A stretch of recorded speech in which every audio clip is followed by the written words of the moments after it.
vient à l'école Grand Médine avec une majorité Manko Tahaou Sénégal. À l'Assemblée nationale discute le maire des Parcelles Assainies. Les problèmes des populations seront pris en charge. Moussaci est convaincu de cela. Pour terminer, Thierno Moussaci convie tout le monde, tous les Parcellois, au grand meeting du mercredi devant la mairie des Parcelles Assainies. Un meeting, Thierno, qui verra la participation de tous les leaders de la coalition Manko Tahaou Sénégal et de tous les investis de la coalition dans le département de Dakar. Thierno, c'était ça, en quelque sorte, en résumé, les activités de la coalition hier dans l'après-midi au Parcelles Assainies unité 26. waaw Papa Malick Ndao ñu lay nuyu di la masawu coono yow ak sa équipe tey ci altine ji nag da ngeen ànd ak beneen coalition muy coalition assemblée bi ñu bëgg tey ci altine ji lan ngeen fas yéene def. waaw Thierno fu mu toll nii xam nga démb maa ngi fan yëpp maa ngi woon ak Manko Taxawu Sénégal pare naa ñoom démb nag tey ci suba si maa ngi ànd ak assemblée bi ñu bëgg nga xam ne Ibrahima Sall Sao ak ñoom Rose Wardini ñoom ñoo ko jiite fu mu toll nii maa ngi nii ci autoroute bi tolloo ko forêt mbaaw bi ñu ngi dem Ndar la ñu fas yéene dem ku saakonu sax fa la ñu wala ñu fanaani Mbàkke parce que loolu lañ ma wax ñoom bu ñu demee foofu war nañu am ay activités yoo xam ne war nañ ko fa dérouler peut-être ay visite de proximité dem seeti seen i nit ñi ak ñi nga xam ne yaakaar nañu ci ñoom pour élection yi di ñëw le 30 juillet Thierno.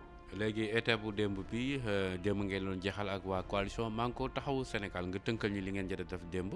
waaw démb lañ ko jeexal ak ba Moussa Sy moom nag mooy maire Parcelles Assainies démb mu ngi woon unité 26 ndax moom bi mu yegsee foofu rek nit ña fa nekkoon ñëpp daje fa mag ak góor jigéen dañoo commencé di yuuxu fii ñoo ko moom di wane ne ñoom parcelle rawatina unité 26 ñoom Manko ñoo ko moom ndax ñoom Moussa Sy la ñu àndal Moussa Sy nag moom il était un peu détendu xam nga rek nekk à l'aise sol benn casquettam ak kakeem yére kakeem nag ànd ak ay garde corps yu bëri ak tamit son staff moom nag bi mu jëlee kàddu gi lu mu leen njëkk a ñaax mooy que ne le 30 juillet dimanche suba teel la ñëpp daal di dem voté nee na nag ndaxte vote bi moom mooy mën a tax ñu jëlee fi assemblée bi nga xam ne daal ñoom ñoo fi nekk nga xam ne assemblée yoo xam ne député yi boo leen laajee ñu naan man député président bi la député parti bi la wala député première dame la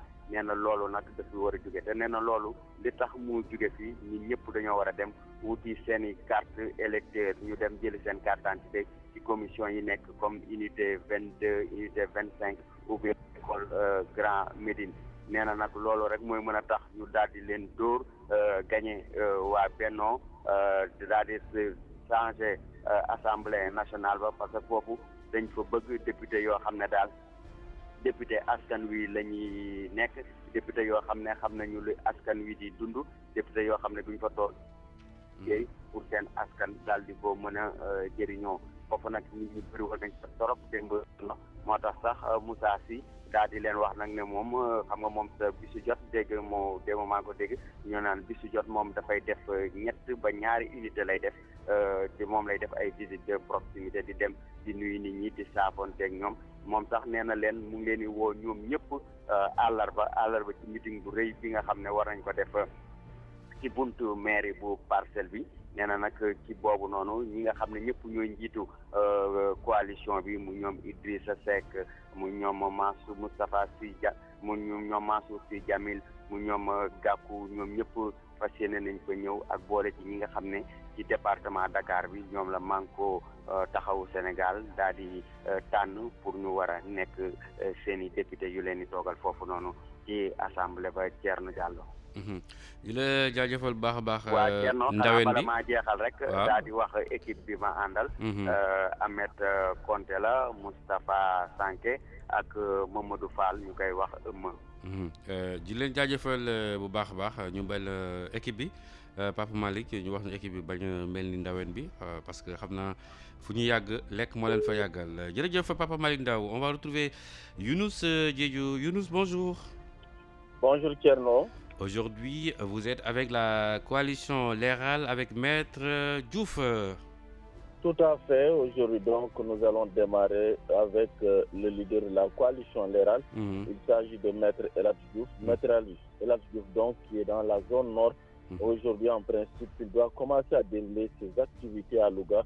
Donc, au moment où je parle avec vous, nous faisons mouvement vers Louga parce que nous étions hier dans le Saloum où la coalition 7 a déroulé avec nous ses dernières activités.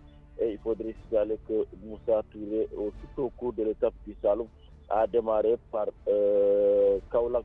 À Kaolack, il a déploré ce qui apparaît comme une confusion ou un clair-obscur autour de la conception et de la distribution des cartes d'électeurs biométriques.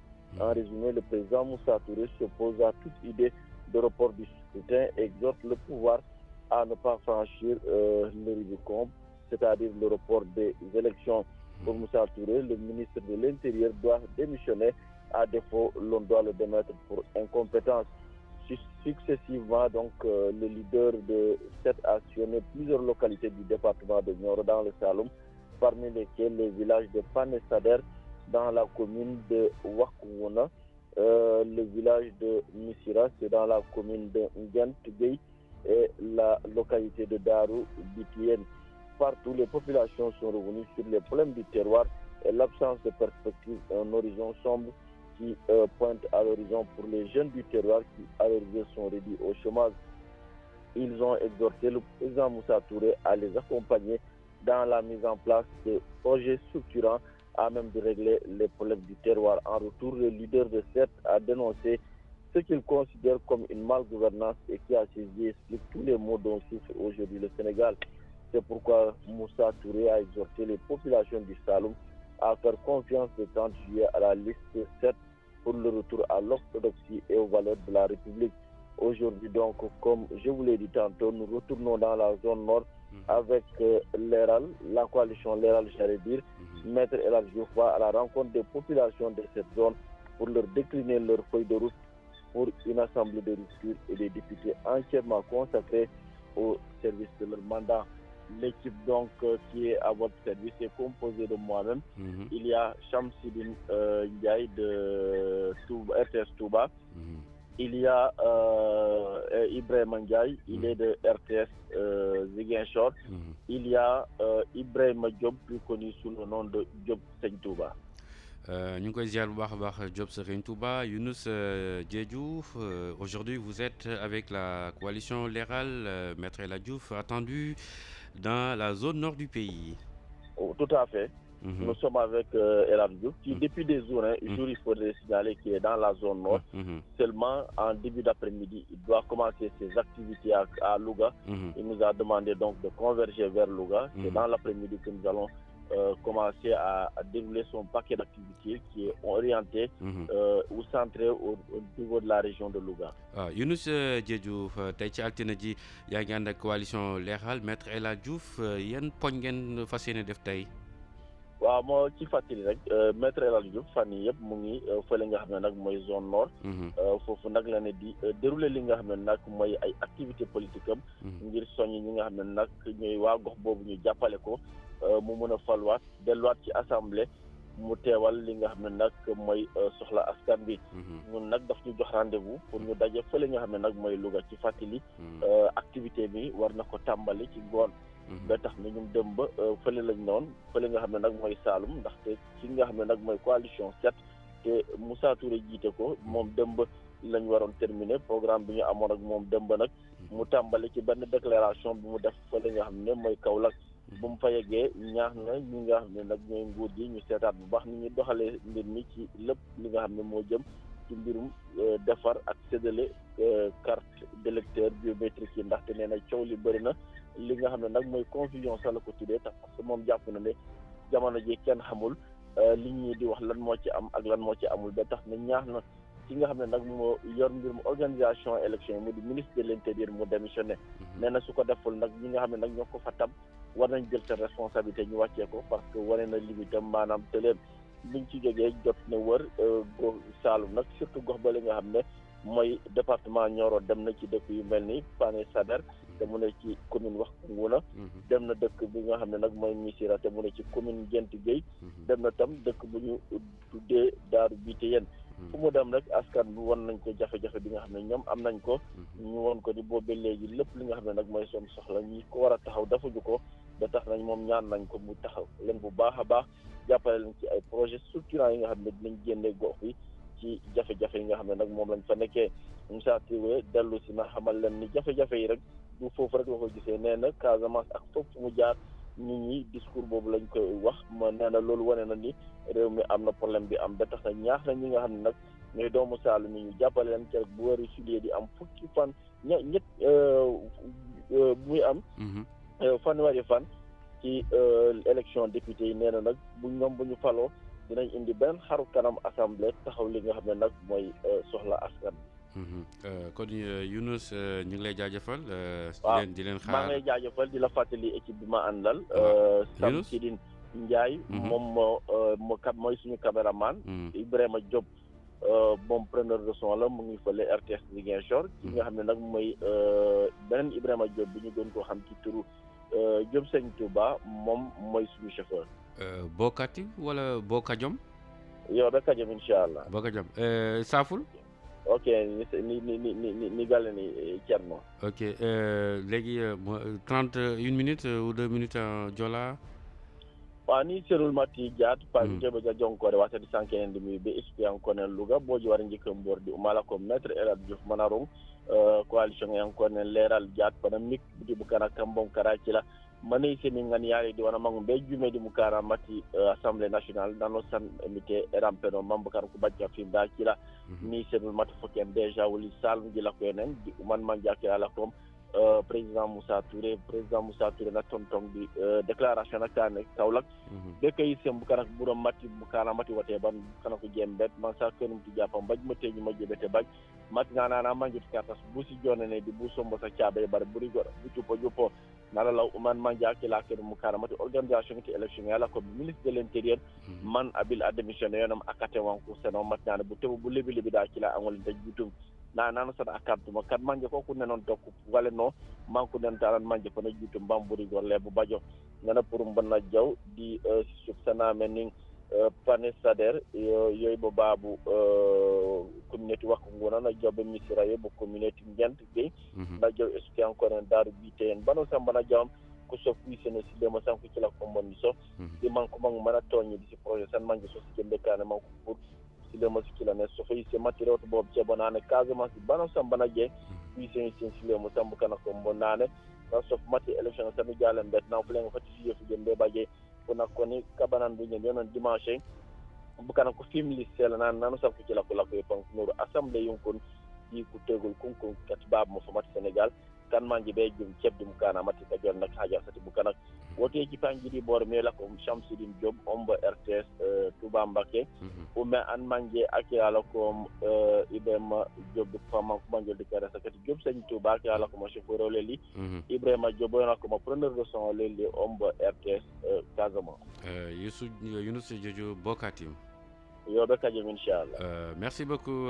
Merci. Nous saluons au passage nos auditeurs de Siwol, de Darou Mité, de Parokhane et de Paoskoto. C'est dans la région de Kaolack. Aïssatou Sall, bonjour. Bonjour, Thierno.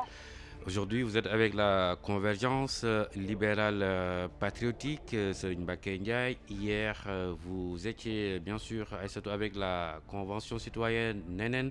La jonction a été difficile? Oui, allô? Oui. Aïssatou? Vous venez de le dire, oui. Je suis actuellement donc présentement en route donc pour Touba. Retrouver donc, comme vous venez de le dire, la convention libérale patriotique de Serigne Mbacké Ndiaye. Et nous sommes sur la route actuellement vers Thiénaba. Donc sur place, il est prévu des visites de proximité et des mobilisations sociales.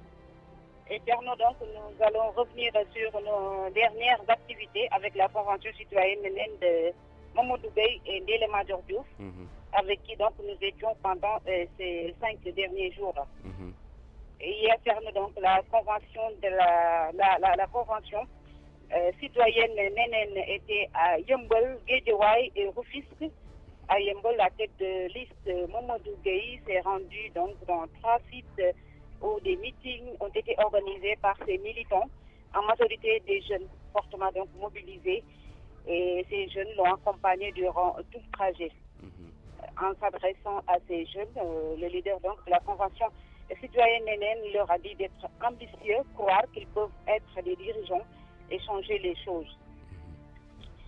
Pour Mamadou Gueye, il nous faut une Assemblée nationale qui fait son travail correctement, une Assemblée nationale qui propose des lois, et une seule loi donc en 5 ans, c'est anormal, a-t-il souligné. Les familles, les retraités, les salariés, la jeunesse, tout a été oublié au profit d'intérêts partisans, dira donc la tête de liste de la Convention citoyenne Nenen. Mamadou Gueye et son parti veut mettre en place un système orienté prioritairement vers l'humain et réveiller donc la citoyenneté qui sommeille dans le cœur de chaque Sénégalais. Il est donc revenu largement sur ces 10 propositions de loi qui constituent son programme. Il a appelé hier donc les jeunes à être conscients et retirer leurs cartes et voter pour lui. Et voter donc pour la Convention citoyenne Nenen. À Guédiawaye et Rufisque aussi, il a parlé de son programme, revenir sur le rôle d'un député qui pour lui est de proposer et voter des lois, défendre l'intérêt du peuple et donc de faire des promesses. En tout cas, lui, partout où il passe, il dit qu'il ne fera pas de promesses pour vote pour lui. Voilà donc, Thierno, ce qu'on peut retenir. Et je rappelle, Thierno, qu'à partir d'aujourd'hui, donc, nous allons être avec la Convention libérale patriotique de Serigne Mbacké Ndiaye. waaw Aïssatou Sall tey ci altine ji yaa ngi ak Serigne Mbacké Ndiaye waaye laata loolu fan yii yëpp soxna si yéen ngi woon ak waa citoyen Nenen du noonu. waaw tey nag dañuy fas yéene nekk ak Serigne Mbacké Ndiaye. ñu ngi ci yoon bi sax ni utali Mbacké. fas yéene faa fekk waaw Serigne Mbacké Ndiaye ak convention bi ñu naan convention libérale patriotique. foofu dina fa amal ay tukki nemmeeku waaye tamit ay ndaje. ak lii di population bi. comme ni nga ko waxee démb fan yii yëpp muy juróomi fan yi ñu weesu. ñu ngi woon ak convention citoyenne Nenen bu Mamadou Gueye ak kii di Ndella Madior Diouf. ñu nekkoon juróomi fan yi yëpp di liggéey nag ci wàllu campagne bi. démb lii di convention citoyenne Nenen moom mu nga woon ca Yeumbeul Guédiawaye ak lii di Rufisque foofu ca Yeumbeul sax. daal di na fay dem si ñetti gox-goxaan yoo xamante ne amal nañ si ay meeting yu rëy yoo xamante ni ay militants ñoo ko amal te ñu ëpp ci ñoom doon ay ndaw yoo xamante ni dañ ko doon topp fu mu dem ci foofu ca Yeumbeul ba muy wax ak ndaw yi moom daf leen gëmloo ni leen dañoo war a nekk ñu ambitieux gëm seen bopp ne ñoom mën nañoo nekk ay dirigeants ëllëg ci réew mi tey tamit coppi dox fexe ba réew mi am ay coppi ba doxalin moom Mamadou Gueye daan ne dañu war a am assemblée nationale boo xamante ne day liggéey bi ni mu waree maanaam di proposer ay loi ndaxte gis na ni juróomi at yi nga xamante ni taxawal nañ fi assemblée lu dul benn loi rek lañ fi daal di voté te loolu gis na ni loolu nekk loo xamante ni normal na. ay moom nekk moom Mamadou Gueye ak ñi nga xamante ni mooy convention citoyenne Nenen ñoom nekk li ñu bëgg mooy taxawal ak système boo xamante ni dañ koy jëmale rek ci nit ñi fexe ba li ñuy wax citoyenneté ñu yee ko ci bépp xolu bépp Sénégalais. ñëw na loolu tax mu ñëwaat bu baax ci li nga xamante ni mooy fukki proposition de loi yoo xamante ni bi nii moom la daal di def mu nekk lii di programme am mu daal di woo yooyu les jeunes nekk ñu fexe ba nekk jëli seen i carte te tamit yeewu bu baax voté pour convention citoyenne Nenen. te Guédiawaye ay Rufisque tamit lu ni mel la def wax na ko bu baax li jëmale ci lii di programme am ñëwaat ci li nga xamante ni mooy liggéeyu député nee na député dafa war di joxe di proposer ay loi di voter ay loi di défendre ak yelleef ñi nga xamante ni bi nii ne askan wi wante warul fu mu dem rek ba muy déggee moom sax ci li nga xamante ni bi nii mooy campagne am fépp fu mu dem day wax ni moom du jógee pour ñu voteel ko kon Thierno mën nañu loolu la ñu mën a jàpp ci li nga xamante ni bi nii moom la ñu passé 5 jours yi. ak lii di waa convention citoyenne Nenen may fàttaliku ne. gis na ka tey nag dinañ ànd ak lii di convention libérale patriotique bu Serigne Mbacké Ndiaye. yak équipe léegi ma rappelé la rek ñu ma àndal.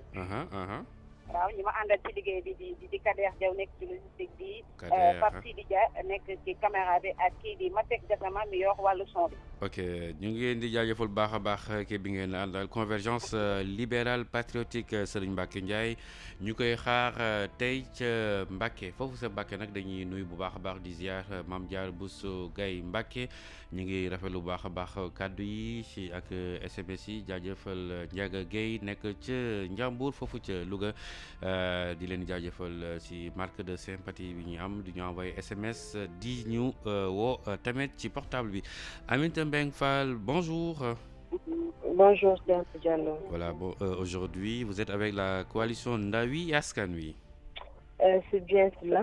Et là, nous sommes en route pour Diourbel, où nous allons retrouver la tête de liste de la coalition Ndawi Askan Wi, alternative du peuple. Et Ousmane Sonko et sa délégation vont rencontrer à Diourbel quelques autorités religieuses. Il est également prévu une caravane qui va sillonner quelques quartiers de la ville. Et je suis précisé que nous serons avec Ousmane Sonko ces 5 jours. Jusqu'à la fin de la campagne. Voilà. Et on peut revenir sur l'étape d'hier? Voilà, hier nous étions avec le leader de Sunu Natangué Réew, Damel Maïssa Fall, qui était à Thiès, son fief. Il a organisé là-bas une caravane qui a sillonné des quartiers de Cité Lamine à Kawsara Fall, en passant par Mourdeux et Grande Standing. Les populations sont sorties pour accueillir Damel Maïssa Fall et dans une bonne ambiance. Et à chaque fois, il s'arrêtait pour écouter les populations. Ces dernières n'ont pas manqué de revenir sur certaines difficultés, des difficultés qui ont pour nom éclairage public, insécurité, chômage des jeunes.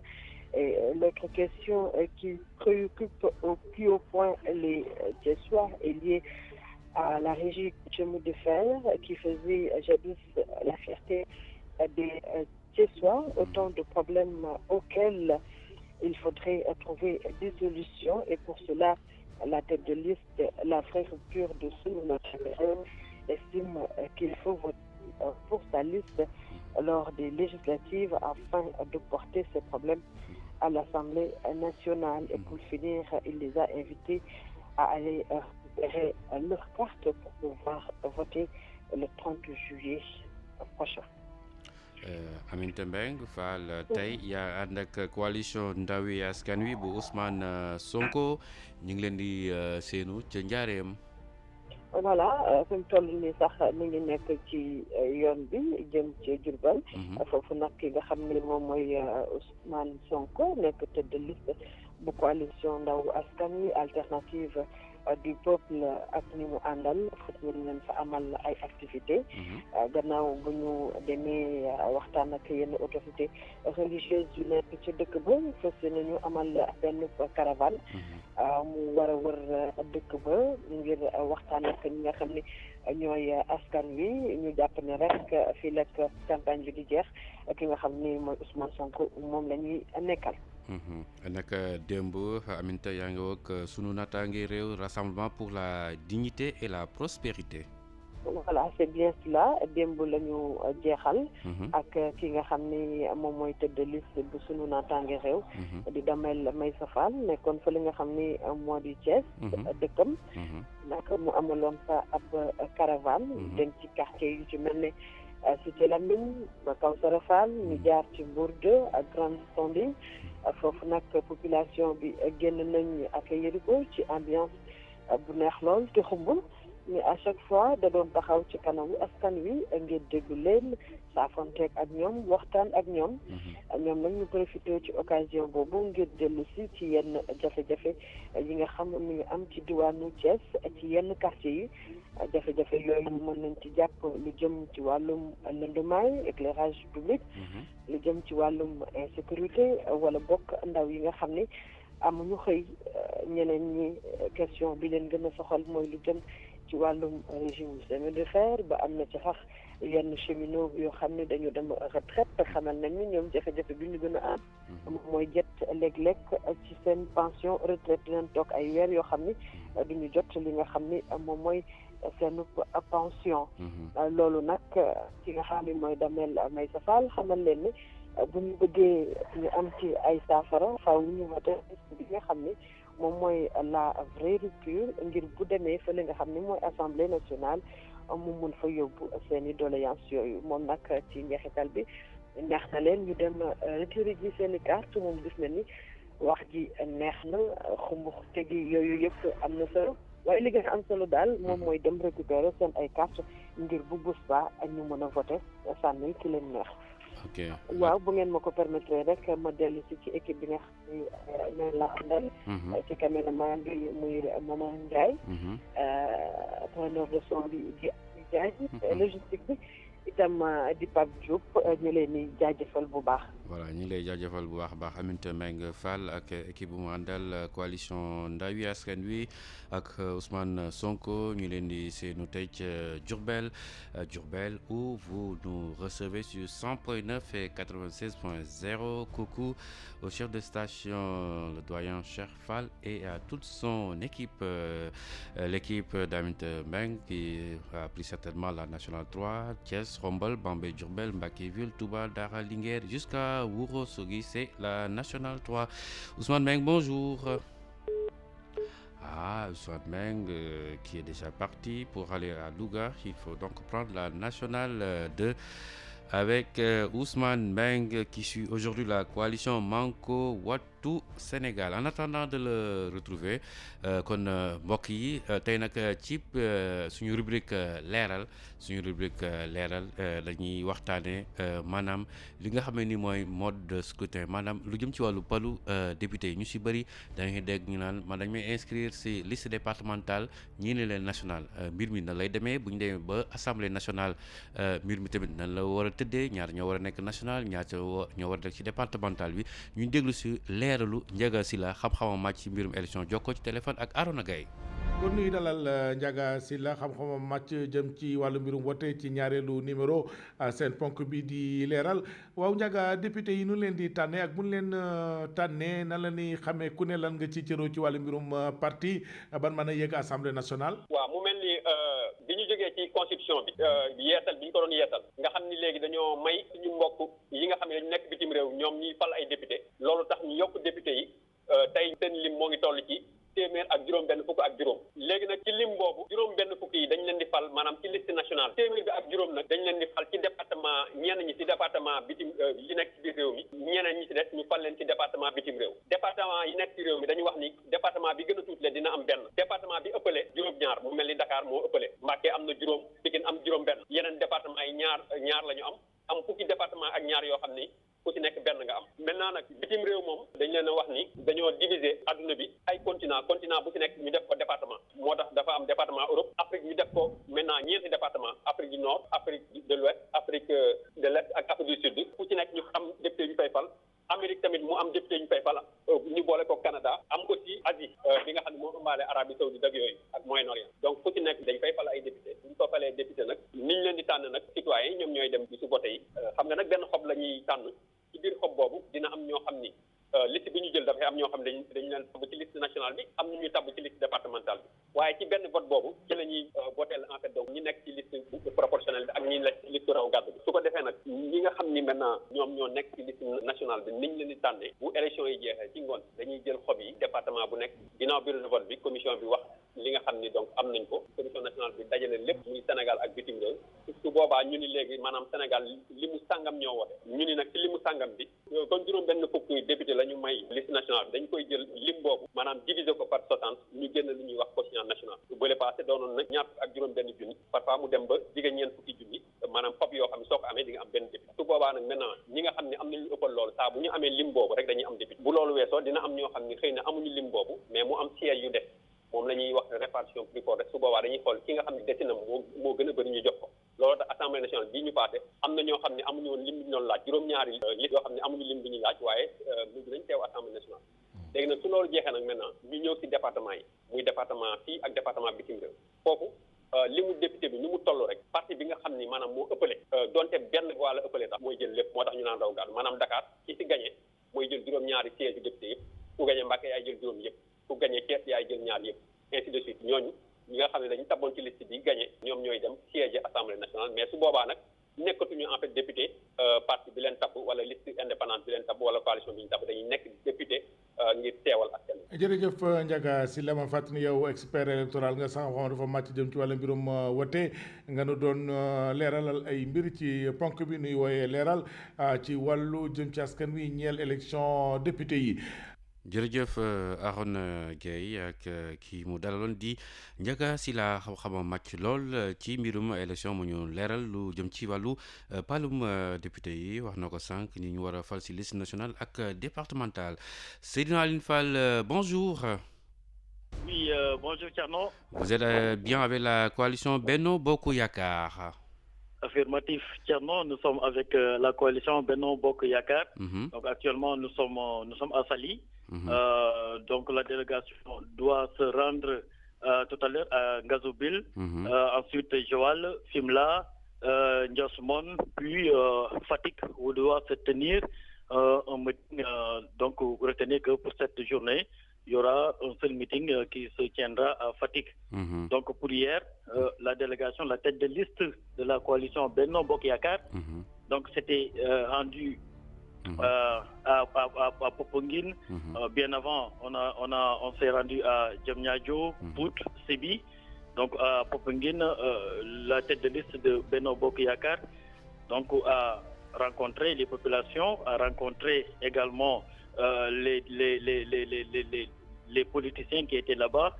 Donc il a discuté avec les populations, il leur a fait savoir que lui, en tant que chef de gouvernement, il est en train de mettre en œuvre la politique que lui a confié le président de la République en ce qui concerne les subventions concernant les pirogues. Il a affirmé, il a réaffirmé que le gouvernement a mis 1 million de francs CFA pour les pêcheurs. Vous savez que l'acquisition de ces pirogues coûte normalement entre 1,3 million et 1,4 million CFA. L'État donne 1 million à chaque pêcheur en guise de subvention. Donc, le tout fait un peu plus de 5 milliards. Donc il a également rappelé ce que l'État est en train de faire pour les cités religieuses. Il a rappelé les 5 milliards dégagés par l'État du Sénégal pour accompagner Popenguine, pour accompagner les cités religieuses. Donc, mais après cela, il s'est rendu à Hambourg. Mais Hambourg, le Premier ministre a souhaité réduire sa délégation. Donc, pourquoi? Parce que il s'est rendu à Hambourg en tant que Premier ministre, mais non en tant que tête de liste de la coalition Benno Bokk Yakaar.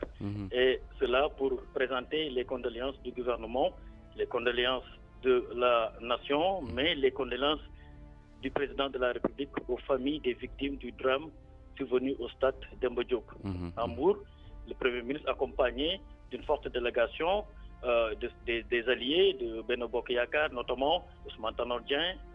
Il y a également d'autres responsables politiques de la localité, d'autres responsables de Benno Bokk Yakaar qui se sont tous exprimés, qui ont également présenté leurs condoléances aux familles des victimes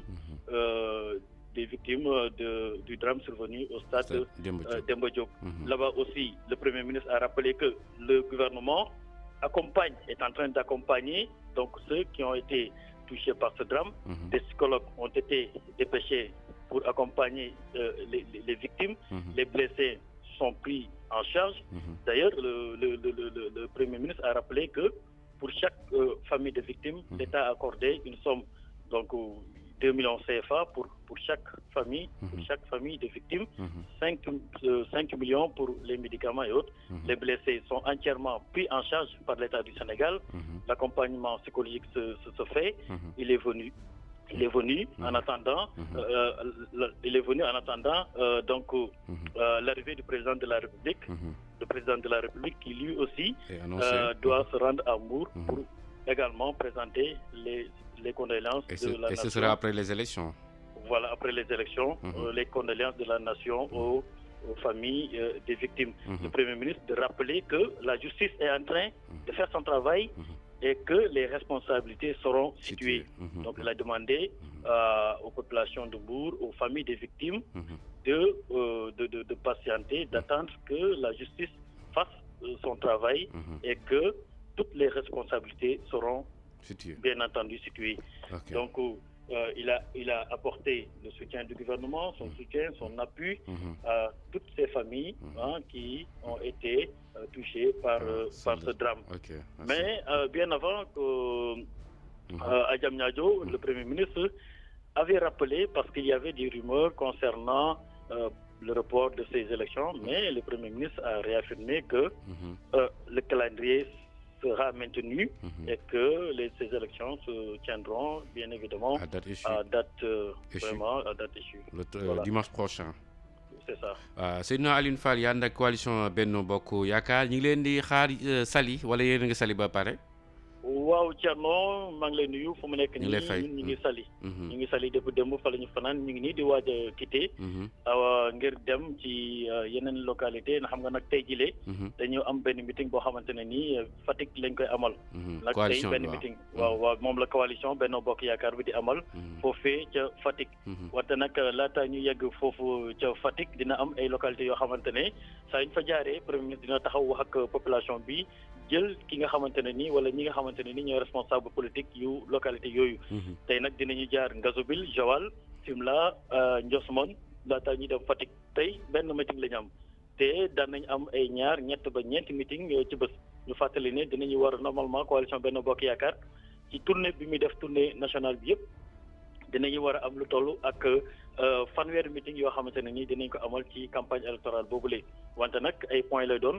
ci localité yi ñu romb yëpp Premier ministre day taxaw waxtaan ak askan wi wax leen li nga xamante ne nii moom nekk tête de liste Benno Bokk Yaakaar ànd ak ay alliés ñi nga xamante ne nii ñoom la àndal ci caravane bi depuis le début wax leen li nga xamante ne nii ñoom ñu ngi koy liggéey ak lii waral ñoom ñu war a mën a tax ñu votel coalition Benno Bokk Yaakaar boobu ngir mën a dooleel ñoom seen coalition bi ngir mën a dooleel nguur gi ngir liggéey bi nga xamante ne nii tàmbali woon nañ ko ñu mun ko yeggali ci jàmm nga li nga xamante ne nii moom moo leen di tel li nga ko waxee moo di askan wi fi ñu leen jëlee woon ci 2012 ñu yóbbu leen fi nga xamante ne nii moom moo gën ñu yokkal leen li nga xamante ne nii moom mooy seen nekkin ci loolu nag fàttali na fu mu jaaroon démb ñu ngi jaaroon Diamniadio jaar nañu aussi Popenguine xam nga Popenguine ku ne Popenguine aussi wax pêche wax napp foofu bi ñu fa jaaree dafa expliquer que ni waxaat na ne président de la République daf leen santoon ñu subventionné lépp lu jëm ci wàllum jënd moteur gaal yi parce que moteur gaal yi 1,3 million lay jar ba 1,4 million.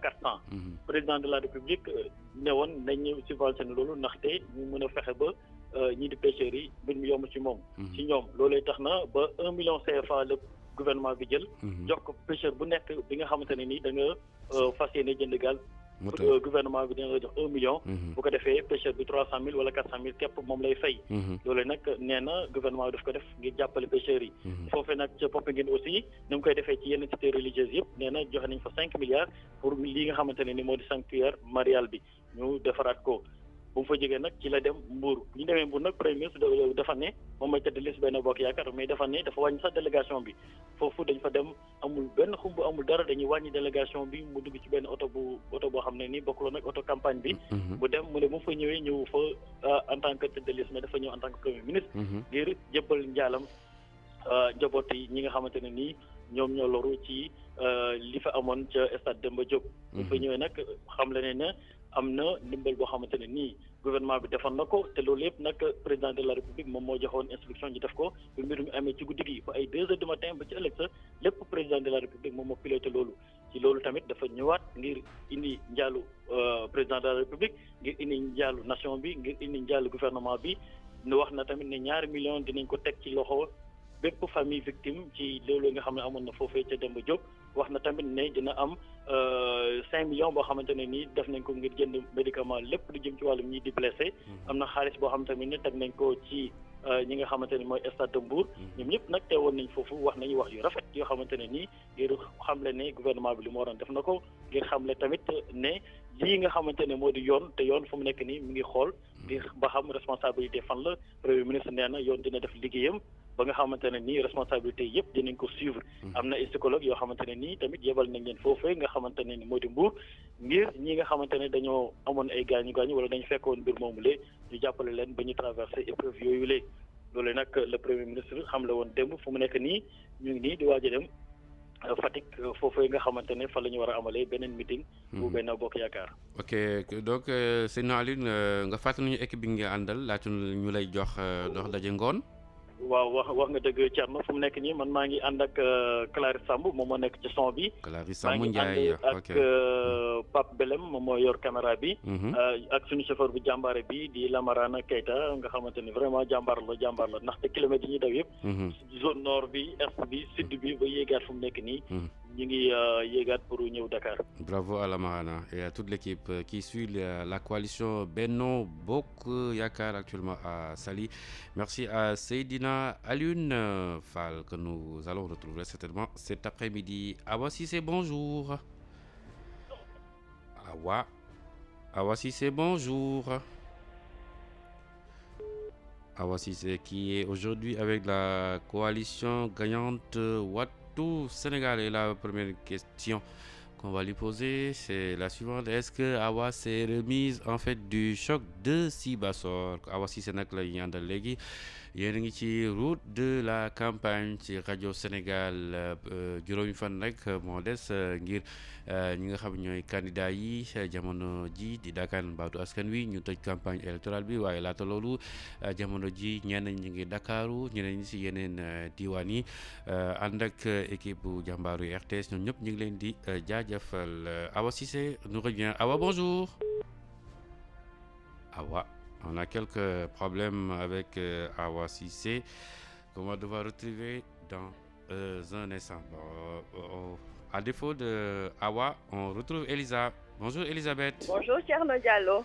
Voilà, tout un plaisir de vous recevoir en ce lundi, c'est cela. Et aujourd'hui, vous êtes avec Visa Déthié Diouf. Bon, plaisir partagé. Ce lundi, nous démarrons avec Visa, vision alternative pour le Sénégal, avec comme tête de liste Déthié Diouf. Normalement, on commence les activités dans l'après-midi vers Thiadiaye, dans la région de Fatick. Ensuite, ils ont une deuxième activité qui doit normalement se dérouler à Mbour. C'est donc les deux activités prévues ce lundi par Visa, vision alternative pour le Sénégal. Mais peut-être, Thierno, rappelez hier qu'on a bouclé avec le FPR. Le 5e jour avec le FPR. Et ils ont tenu plusieurs activités dans la région de Dakar. Ils ont donc commencé par Rufisque. Rufisque à Diokoul-Kaw. Sur place, c'était une rencontre avec les militants. Et le message qu'ils ont voulu délivrer en substance, c'était d'inviter leurs partisans à aller retirer massivement leurs cartes et puis à aller voter le 30 juillet. Ils ont aussi tenu à préciser qu'ils ne sont plus dans Benno Bokk Yaakaar et puis qu'ils font cavalier seul puisque le parti initialement faisait partie des alliés dans la coalition Benno Bokk Yaakaar. Ensuite, le FPR a tenu une autre activité, cette fois-ci du côté de Pikine. Là-bas aussi, c'était une rencontre avec les militants. Des militants qui n'ont pas manqué de soulever les difficultés auxquelles ils font face quotidiennement. Mais comme il a eu à le dire et à le redire, il leur a dit qu'aujourd'hui, il ne peut pas régler ces problèmes dans l'immédiat. Mais ce qu'il peut faire, c'est être leur porte-voix et puis travailler avec ces populations-là à travers des actions de développement comme il a eu à le faire. Ils ont donc terminé la journée à Guédiawaye où ils ont tenu un meeting avec beaucoup de leurs partisans. Ils ont invité ces partisans aussi à aller retirer leurs cartes et à voter dans le calme et la sérénité, puisque la tête de liste nationale du FPR sur place a appelé à des élections calmes et dans la sérénité pour le Sénégal. Thierno Diallo. Soxna Elisa yaa ànd ak tey Déthié Diouf nga ñëw ci programme mu altine bi laata ngay dikkaat ci waa FPR bi nga àndaloon fan yi. waaw. li ñu mën a jàpp rek kon tey la ñuy démarrer ak waa Visa, vision alternative pour le Sénégal ni nga ko waxee sànq bu Déthié Diouf ñoom nag li ñu tënk tey pour def ko comme activité mooy Thiadiaye ci région de Fatick bu ñu paree Thiadiaye wàcc ci waat Mbour am foofu Thiadiaye du Mbour la di Thiadiaye Mbour wala allo waaw ma ni Thiadiaye ci Mbour la allo dafa mel ni dégguma la bu baax. waaw la ñu nekk. yee xam naa bu ñu jógee Thiadiaye dañuy dellu si waat Mbour laa doon wax foofu la ñuy amale seen léegi nag bu ñu paree foofu noonu loolu mooy nekk programme mu tey bi. peut-être boo ko permettre ma rappeler li nga xam ne rek moom la espère. parce que ñoom la ñu boucler démb. seen 5e jour.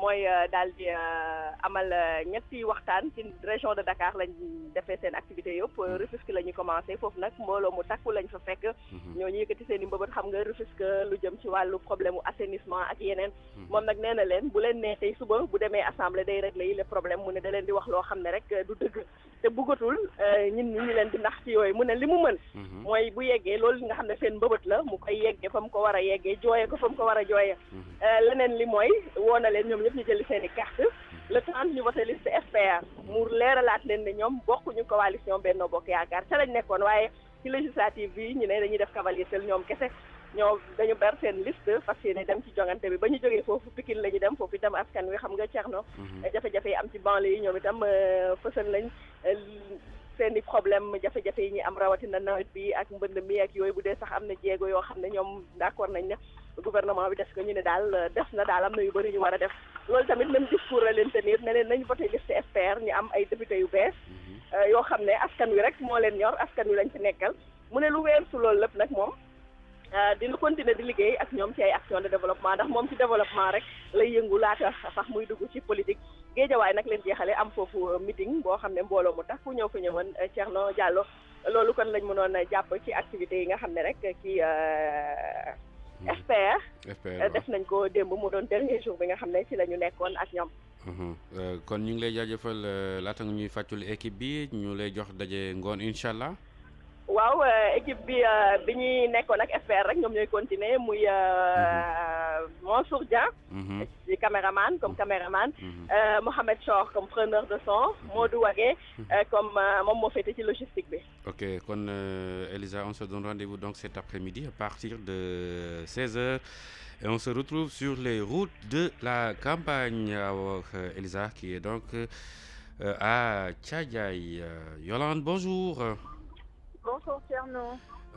Yolande qui est aujourd'hui avec la liste indépendante Mouvement pour la Renaissance, la Liberté et le Développement. Oui, tout à fait Thierno, nous sommes avec le MRLD Monsebop, Monsebop, voilà. Nous sommes en route comme ça vers Saint-Louis, nous sommes présentement à Dandefal, alors très certainement. D'aucuns quittent la ville tricentenaire, d'autres y vont parce que très courtisés ces temps-ci par les politiques Thierno. Mais comment ça, nous allons revenir hier pour la clôture avec le Bolowad, la coalition Bolowad, une coalition Thierno qui commence à avoir beaucoup de problèmes parce que simplement certains partisans ont fustigé la campagne unilatérale que mène Farba Senghor et ils ont même introduit une lettre auprès du CNRA et de la Sénat pour pouvoir avoir eux aussi bénéficié de leur temps d'antenne. Alors hier, Farba Senghor était dans son fief Guélou. Là-bas, les populations l'ont accueilli en masse. Il leur a demandé de voter pour eux. Il leur a dit aussi que c'est leur fils qui revient à Guélou pour leur demander leur voix parce que simplement, durant tout le temps où il était avec le président Wade, il ne leur a rien demandé. Malgré qu'il ait beaucoup fait pour Guélou, maintenant c'est à eux de leur rendre la monnaie de la pièce en allant récupérer leur carte d'identité et en votant massivement pour la liste Wade le 30 juillet. Et bien sûr, une fois à l'Assemblée nationale, il fera davantage pour Guélou et bien sûr ses environs. Nous avons quitté hier vers 20h, direction Dakar. Et comme je vous le disais, nous sommes présentement en route pour Saint-Louis, où bien sûr le MRLD a prévu des visites de proximité au marché de Sort, une réunion dans l'après-midi suivi d'un point de presse et encore des visites de proximité à Balakos et à Sud-Nord Thierno. Yolande Ndiaye tey ñu jàpp ni yéen a ngi ànd ak liste indépendante mouvement pour la renaissance la liberté et le développement gannaaw démb bi ngeen tàqali ko ak waa coalition Mbooloo Wade yéen a ngi jëm Ndar jamono ji nga ni ñu yaa ngi foofu ca Ndane soriwoo lool Kébémer. waaw tout à fait soriwuma sax maa ngi nii sax di dugg ci Kébémer nii bi ngay daaneele nii laay doog dugg sax Kébémer dëgg la Thierno ñu ngi nii di dem ndax mi nga xam ne ñenn yaa ngi fay jógee ñenn ñi di ñëw ndax daal daanaka politique yëpp moom faw ñu jaar fa ndaxte nag nekk na ville boo xam ne bu am solo la ci biir politique démb nag ñu ngi woon ni nga ko fàttalee léegi ak Mbooloo Wade coalition boobu nag mu ngi commencé am ay jafe-jafe yu bëri ndaxte nag am na ñoo xam ne ñoom ñoo ànd ak Farba Senghor nee na ñu moom d'accord ci ni Farba Senghor di defee campagne gi ndaxte moom kese mooy ànd mooy tekki mooy teg loolu nag dañ ko fustiger ba tax na nag dañu daal di bind Sénat ak CNRA ndax ñoom tamit ñu mën a bénéficier wu ci li nga xam ne moo di d'antenne bi waaye nag démb moom mu ngi woon ci dëkkam ngelu nag nit ñi génn nañu macha allah ñëw teeru ko moom nag bi mu accès li mu njëkk a def mooy dem ziyaare ay waajuram ci seen i ay xablu ba mu ko weesoo nag def na tuuru dëkk bi daal di ñëw nag wax ak population bi nee na leen nag boobu ba léegi bi mu nekkee ak Wade ak léegi kenn déggu ko mu soxla dara ci ngelu donte sax mu ngi doon def lu bëri ci ñoom léegi nag tey moom moo leen di ñaan ay kartam ñaan ay seen ay baat ndax bu àggee fële ci assemblée nationale mu gën a góorgóorlu ci ngelu ak li ko wër nee na nag population yi ñu daw dem jëli ji seen carte d'identité ba nga xam ne bu le 30 juillet ñoom ñëpp dinañu daal di daw dem voté ji fi mu ne ni nag ñu ngi nii ci yoonu Ndar ànd ak MRLD moom sa bopp mënal sa bopp ci programme bi tey Thierno ñu ngi fas yéene nag bu ñu àggee rek Ndar daal di dem ci permanence bi bu ñu jógee ci permanence bi kii di docteur Abdourahmane Sarr fas yéene na def visite de proximité ci marché Sor bu ñu weesoo loolu ci ngoon si fas yéene na am réunion suivi de point de presse ak loolu nga xam ne moo di ay visite de proximité fële ca Balakos ak ci Sud Nord foofu nag xam naa Thierno xam nga ko bu baax a baax mu ngi noonu tey nag man maa fas yéene nag añee ceebu Ndar bi xam naa nag ci ngoon bu ñu jotante waate incha allah dinaa la wax ana nu mel bu soobee yàlla ak tagalu jigéenu Ndar bu ko fàttee waaw bul sonn daagu bi nag xam nga man sax dañ may faral di ma laaj dëkkuma Ndar xam naa ne damay daagu ni ñoom moo tax da nga nuru ndar Thierno kon nag jeex na maa ngi dem sama dëkk Thierno kon nag maa ngi ànd ak logistique Babacar Faye ñoom ñoo ma buggee boobu léegi Clément Kabassou caméraman le très digital Antoine Delgado mooy suñu preneur de son di la jaajëfal di la jox dig daje nag ci kanam ba ma añ ceebu Ndar ba noppi bu fekk takkusaan gi jot waaw fekk takkusaanu Ndar jot nag ñu daal di temp ndànk nag daal di balaagal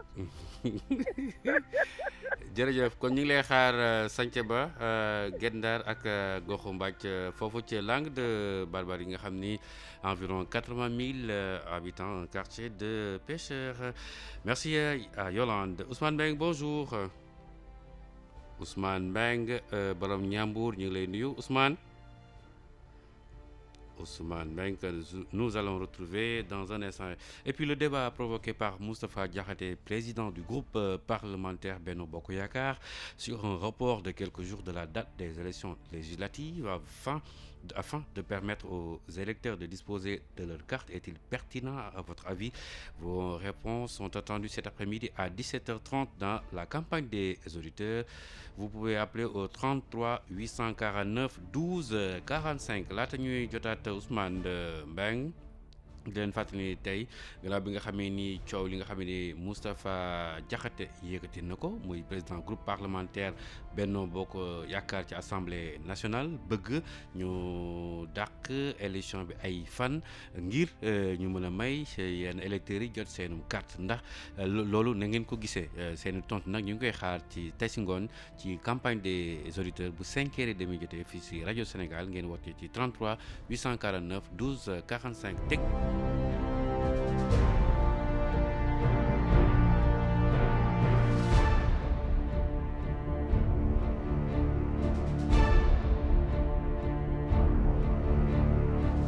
Technique Modou Diop, réalisation Mariam Mané, Dior Ndiaye, Cissé, Awa Cissé nous revient. Awa, bonjour. Bonjour Thierno. Vous êtes bien avec la coalition gagnante Wattu Sénégal. Voilà, nous nous acheminons comme ça, nous mettons le cap sur Vélingara. Nous allons rejoindre là-bas la coalition gagnante. Nous venons de quitter Tambacounda.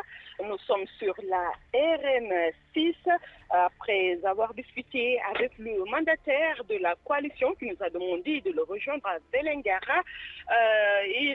Nous avons pris la route sur la RN6, une RN6 qui est arrosée actuellement, Thierno, par une fine pluie. Tout à l'heure, le mandataire nous disait qu'ils vont faire toutes les localités qui se trouvent sur ce tracé. Je rappelle que le leader de la coalition gagnante revient du sud. Il a fait Bignona, Kolda. Actuellement, il va remonter un peu vers le centre. C'est pourquoi nous sommes en chemin comme ça pour aller le rejoindre à Vélingara. Actuellement, présentement à Tcherno, nous nous trouvons à Gouloumbou. C'est bien cela, nous nous trouvons à Gouloumbou. Gouloumbou, célèbre par ses fameux l'hippopotame. Vous vous souvenez de Gouloumbou? Tout à fait, Tcherno. Alors, watch out, comme disent les Anglais. Attention, donc, où vous mettez le pied. D'accord. Awa, on revient sur peut-être les étapes d'hier. Voilà, hier, voilà, c'était une journée assez triste, assez morne. On était avec la troisième voie. Après ce qui s'est passé, on ne revient pas là-dessus.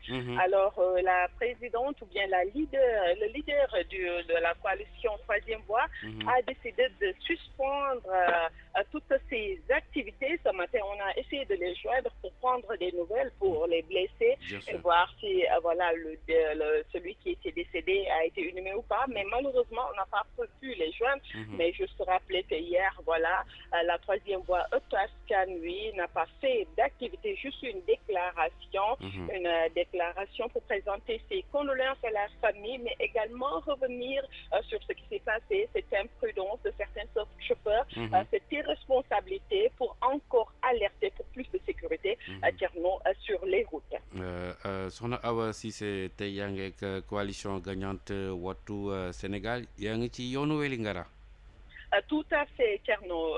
Tambacounda la ñu fanaan ensuite bi ñu wootante ak ki nga xam ne mooy mandataire coalition gagnante bi nga xam ne moom la ñu war a rejoindre tout à l'heure moom moo ñu demandé ñu fekk ko Vélingara parce que ñoom ñu ngi quitté sud bi actuellement maa ngi koy wax ñu ngi Gouloumbou ñoo ngi door a yegg si ni Gouloumbou fas yéene dem fële ca Vélingara ki nga xam ne mooy mandataire bi fësal na ni daal li ñu bëgg gannaaw ñu jógee zone sud bi dañu bëgg nag yéeg def centre bi jëm ci kaw daanaka daal tracé bi yëpp daal ay caravane proximité la ñu bëgg amal moo xam ne dinañ ko dooralee seen daanaka dañ koy jeexalee seenu campagne jëm nag dem ci centre bi loolee daal la ñu fësal kon nag actuellement ñoo ngi ni di jëm fële ca Vélingara dellu si ci bi nga xam ne coalition bi ñu àndaloon boobu ba léegi mooy juróomi fan yi ñu génn muy troisième voie dem ba kenn umpalewul li jot a xew tey jii sax dégg nañ ko ci revue de presse yeeg yooyu muy accident bu métti boobee garde corps ki nga xam ne mooy leader troisième voie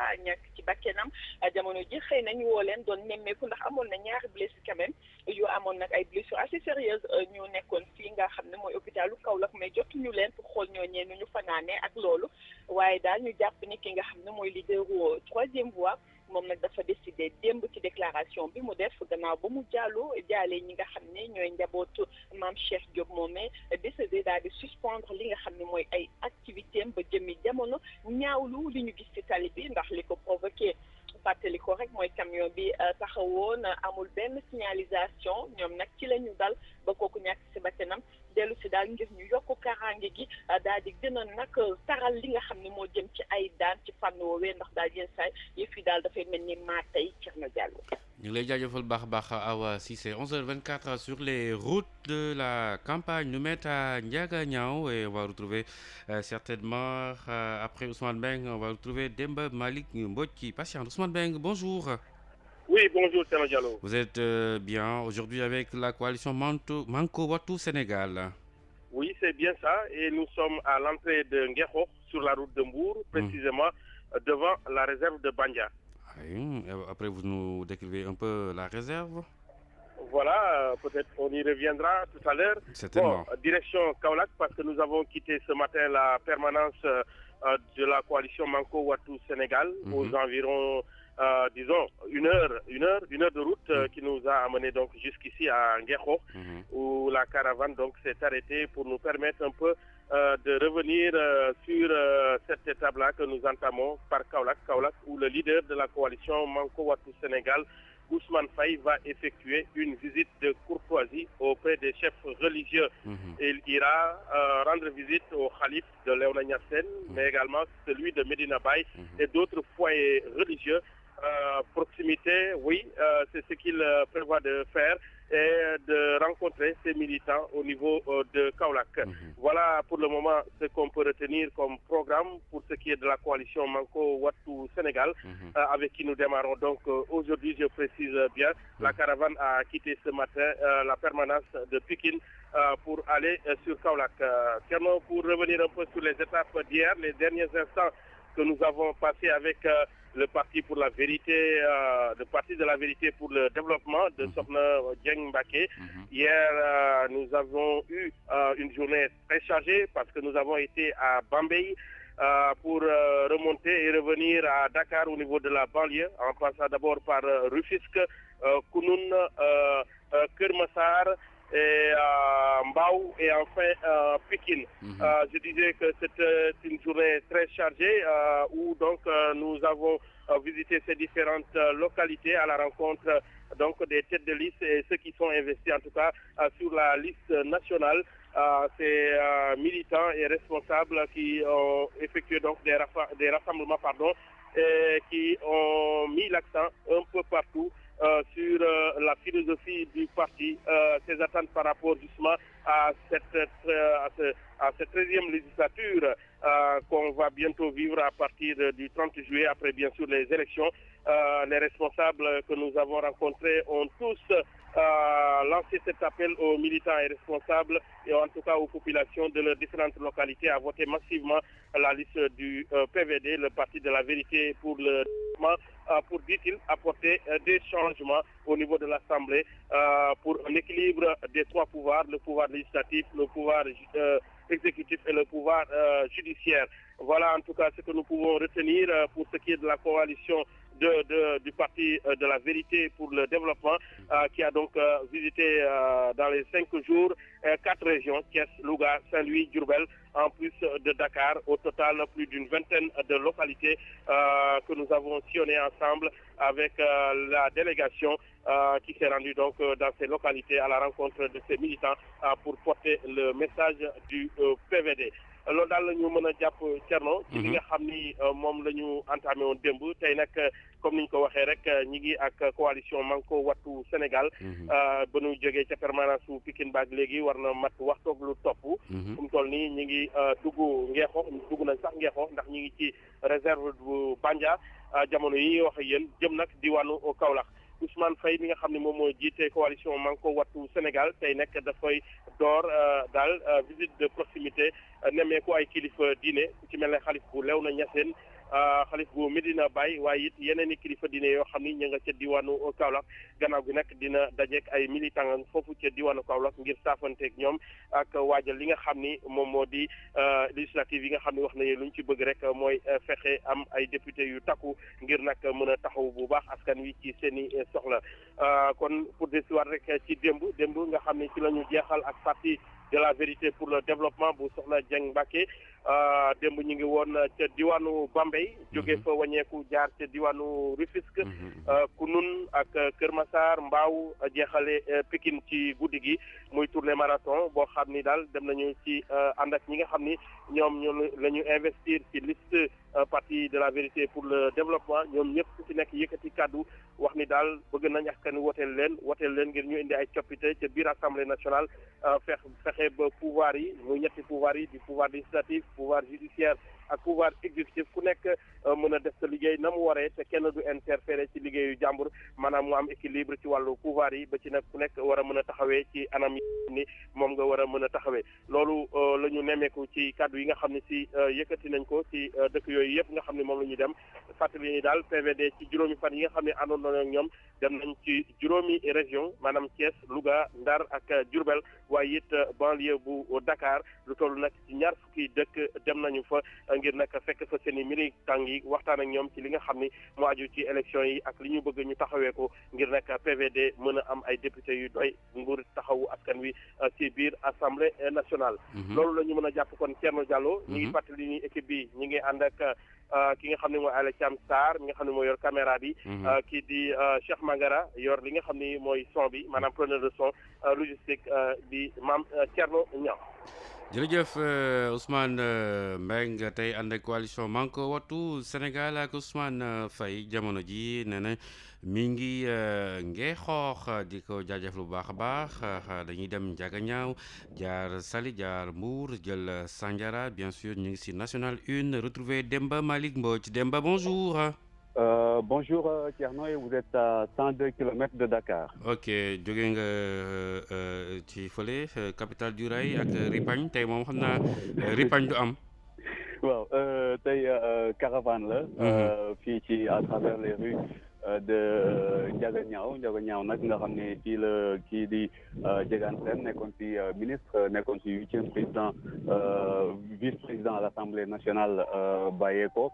fii kon ñu ngi fii ak coalition ak liste M2R mouvement pour la renaissance de la République ñu fiy def kon ni ki tey ay benn caravane buñ fi jógee ci ngoon gi ñu war a dem fële ci booru campement Ngexoox foofu nag ay visite de proximité la ñu fay amal M2R nag ñu fàttali rek ne ni ki tey si la ñu door di ànd ak ñoom ki ko jiite liste bi si di Ousmane Gueye di maire bu Saly Portudal depuis 2009 donc ñu dellu siwaat si li nga xam ne mooy sunu activité démb mu di bés bi ñu mujjee ak Ripagne comme ni nga ko waxee sànq ak coalition Fal Askan Wi ñoom nag démb jaar nañu fële ca Diourbel mais activités yi fa waroon am dañ ko mujj annulé ndaxte tête de liste bi foofu moom la yaayam génn àdduna moo tax kon amaluñ fa activité waaye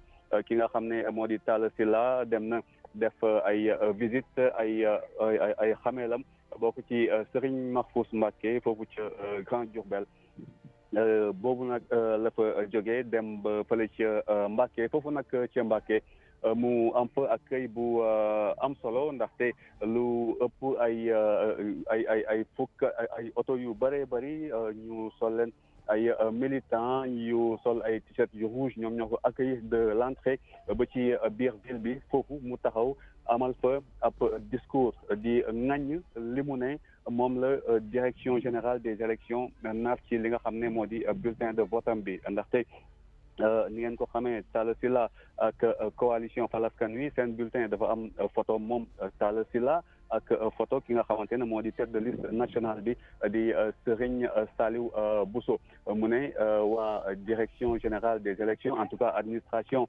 élection yi ñoom nag dañ ko ne na dindi photo moom Talla Sylla ndaxte photo tête de liste bi rek moo ci war a nekk mu ne leen moom du def li ni mel ndaxte li mu def loi électorale moo ko may te ki ko mën a dindiloo li ni mel moo di kenn rek mu di juge constitutionnel bi mu di conseil constitutionnel mu ne kon donte comme ñooñu waxuñu ko mu dindi li nga xam ne moo di photo bi moom du ko dindi te lu ci administration des élections def rek moom du ko nangu tey du ko nangu ëllëg ndaxte moom su bëggee nekk su nekkee candidat bëgg a dem assemblée nationale di voter ay loi du xel mënta nangu moom mu nekk complice passif li nga xamante ne moo di jalgati yoon yooyu nga xam ne ëllëg moom la nax di voter avant muy jël parole ki nga xamante ne moo di tête de liste nationale di Serigne Saliou Bousso moom nag waxtaan nag ñi nga xam ne ñoo di militant yi kii di sëñ Saliou Bousso moom nag rafetlu li nga xam ne dafa di moom rek moo di ndongo daara bi nga xamante ne mooy tête de liste nationale ci élection législative yi ñaareel bi moo di ne nee na moom rek moo di doomu Mbàkke bi nga xam ne moom moo di tête de liste mu rafetlu aussi li nga xam ne nee na Talla Sylla moom rek la gis ne moom moo ko def ndaxte leader bu ci ne boo defee sa liste yow yaay nekk tête de liste ba Talla Sylla bàyyi tête de liste bi jox ko dem ci liste départementale bu Thiès mu jàpp ne loolu yëpp daal wax na tax kon ñi nga xam ne ñoo di askanu Mbàkke wooteel kooku noonu di Talla Sylla. Demba waa Nguy ñu ngi déglu waa Salde waa Pété waa Galoya ñoom ñëpp ñu ngi déglu seen doo bëgg ñu tënkaleeg ci pulaar li nga wax léegi. eyi guynaɓe min calminiɓe min juuriɓe emin wiyaɓe emin ɗo e Ndiaga Niaw e liste M2R woni mouvement pour la renaissance de la République ɗo e Ndiaga Niaw sen gummima ɗo min jahat to campement Ngeexoox ha joni koye département Mbour woni hanki noon min gonno koye coalition Fal Askan Wi mo Talla Sylla mo ganduɗa hoorejo o woni Serigne Saliou Bousso kanko noon o hoodi ko to e Mbacké hanki ɓe gonno ko Mbacké justement avant Mbacké ɓe gonno ko Diourbel kamɓe ɗal eɓe ñaago ɓe ganduɗa woni électeur uji ɗi yoɓe wotanɓe e dimanche 30 juillet 2017. Allah jarama Demba Malick Mbodj mi weltimin feewi jarama Foutabé Koɓe wa Matam ñoom ñëpp kon ñu ngi leen di nuyu voilà Futankoɓe wona Futankoɓe Futankoɓe. Oui, un Yudujeri qui en corrige un autre. Oui, voilà. Ah, voilà. Merci beaucoup. Voilà, vous nous rappelez l'équipe en français, donc nous sommes ici à Ndiaga Niaw, à 102 km de Dakar. Donc okay. Nous venons de prendre en cours aujourd'hui la liste M2R, le mouvement pour la renaissance de la République dirigée au niveau national par Ousmane Gueye, le maire de Saly Portudal depuis 2009. Il en est à son deuxième mandat. Okay. Donc aujourd'hui, ce matin, c'est une caravane qui est prévue. Nous sommes presque midi, rien encore. Mais dans l'après-midi, il est prévu des visites de proximité aux abords du campement Ngeexoox. Alors, pour en revenir à notre journée d'hier, notre dernière journée avec la coalition Fal Askan Wi, avec laquelle nous étions ces 5 derniers jours, cette coalition était hier à Mbacké, mais d'abord Diourbel où malheureusement ces activités ont dû être annulées à cause du décès de la maire de la tête de liste départementale de cette coalition sur place.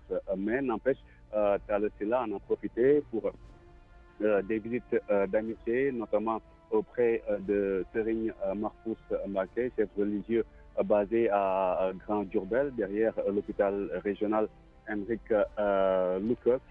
À l'étape de Mbacké, Talla Sylla a été accueilli à l'entrée par des dizaines de véhicules remplis de militants tout rouges vêtus. Galvanisé par ce public, Talla Sylla a tenu donc à interpeller directement l'administration sénégalaise chargée de l'organisation des élections pour dire ceci, que ni aujourd'hui, ni demain, il ne va enlever sa photo qui figure sur le bulletin donc de la coalition Fal Askan Wi. Je rappelle que sur ce bulletin figure sa propre photo, lui, Talla Sylla, et la photo de la tête de liste nationale qui est Serigne Saliou Bousso. Il dit avoir été enjoint par l'administration des élections d'enlever sa photo à lui, à Talla Sylla, ce qu'il refuse de faire puisque il n'a reçu aucune décision de la Cour constitutionnelle, en tout cas du juge constitutionnel, lui demandant d'enlever cette photo. Alors, à défaut d'avoir cette décision, du juge constitutionnel, lui, il maintient le bulletin en l'état, laissant à l'administration des élections, en tout cas, le fait de se substituer au juge constitutionnel et donc à la loi électorale, puisque lui, Talla Sylla, n'admet pas, en tant que candidat à la députation et donc au pouvoir de légiférer, être complice d'une violation, en tout cas complice passif d'une violation flagrante de la loi électorale. En tout cas, j'ai résumé ses propos. Il met donc en garde l'administration chargée des élections. Auparavant, c'est la tête de liste nationale, Serigne Saliou Bousso, qui s'est adressé au public. Serigne Saliou Bousso qui s'est donc félicité du fait d'être le seul enfant, en tout cas le seul Ndongo Dara à avoir été investi comme tête de liste nationale dans les élections législatives. Et qui plus est, le seul natif, le seul en tout cas fils de Mbacké à avoir été investi tête de liste nationale. Raison suffisante, selon lui, pour voter la coalition Fal Askan Wi qui, à ses yeux, représente donc le peuple à qui l'on doit rendre le pouvoir qui a été accaparé, qui aurait été accaparé par une certaine classe politique. Donc, Thierno, fin de ripagne pour nous, un ripagne à la grande désolation, au grand regret déjà de mon caméraman Asmalik Nia et de mon preneur de son Alexis Mathieu. Le chauffeur Babacar Mbaye s'est retenu. C'est donc l'équipe qui désormais suit pour vous la coalition, la liste du mouvement pour la renaissance de la République. Et comment est le temps à Ngexor? Un peu doux, comparé à Thiès. Le ciel est-il nuageux? Le ciel est dégagé. Dégagé, ok, certainement. Merci donc à toute l'équipe de Demba Malick Mbodj, l'équipe qui suit le mouvement pour la République, pour la renaissance républicaine, M2R. Modou Diop léegi dañuy dikk suñu rubrique carnet de voyage. Abi Diallo, vous étiez avec la coalition Joyanti, avec l'ancien Premier ministre Abdoul Mbaye. Côté expérience, vous allez revenir sur l'étape de Matam où Abi a failli être débarqué.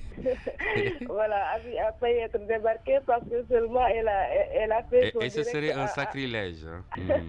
Parce qu'Abi a fait son français et son poulard et n'a pas fait le wolof. Et vous savez, durant tout le trajet, vraiment, la caravane, ils sont tous scotchés sur Radio Sénégal, même s'ils perdent la fréquence, ils viennent nous demander sur quelle fréquence ils peuvent écouter Radio Sénégal. J'ai beaucoup aimé l'étape de Matam, surtout à Djungui où je suis originaire, et mon grand-père qui tenait vraiment à ce que Madame Fofou, mais malheureusement, je suis allée quand il est décédé il y a de cela 2 mois et ça m'a beaucoup frappé. Dida, bonjour. Bonjour Thierno Diallo, nous avons quitté Ziguinchor depuis 9 heures. Nous sommes en ce moment en route pour Kolda, mais nous sommes présentement à moins de 10 km du carrefour Diaroumbe. C'est la première fois que je découvre ici, que je mets les pieds ici. Et ça m'a permis de mettre les pieds sur la terre de mes ancêtres à Diaroumbe. Et hier, j'étais tellement émue, j'ai même pris une photo. En arrivant à Dianamalari, vraiment la campagne m'a permis de découvrir la région natale de mes grands-parents et c'est une belle découverte. Et vous n'avez pas versé de larmes, j'imagine? Non, j'ai simplement été ému et vraiment c'est une belle découverte. C'est la région naturelle de la Casamance et ils ont raison de le dire. Awa Diop Gueye. Dans le sud du Sénégal, c'est des gens qui ont tout le temps le sourire aux lèvres. Vraiment, c'est une population qui m'a marqué.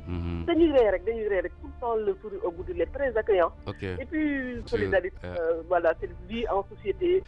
Kalsoum à bord d'une pirogue, rappelez-nous L'avant-étape. Comment? Avant que vous ne soyez à bord, rappelez-nous un peu qu'est-ce que vous ressentiez. Un peu peur. J'avais peur parce c'est que normal, voilà, hein? je suis à plat, mais je n'ai pas l'habitude quand même de prendre la pirogue. Et puis sur une peut-être une distance assez importante, parce qu'on a fait 1 heure et quelques dans une pirogue. Mais bon, j'avais un peu peur, mais finalement, tout s'est bien passé. Vous avez fait des incantations? Comment? Vous avez fait des incantations? Bien sûr, bien sûr.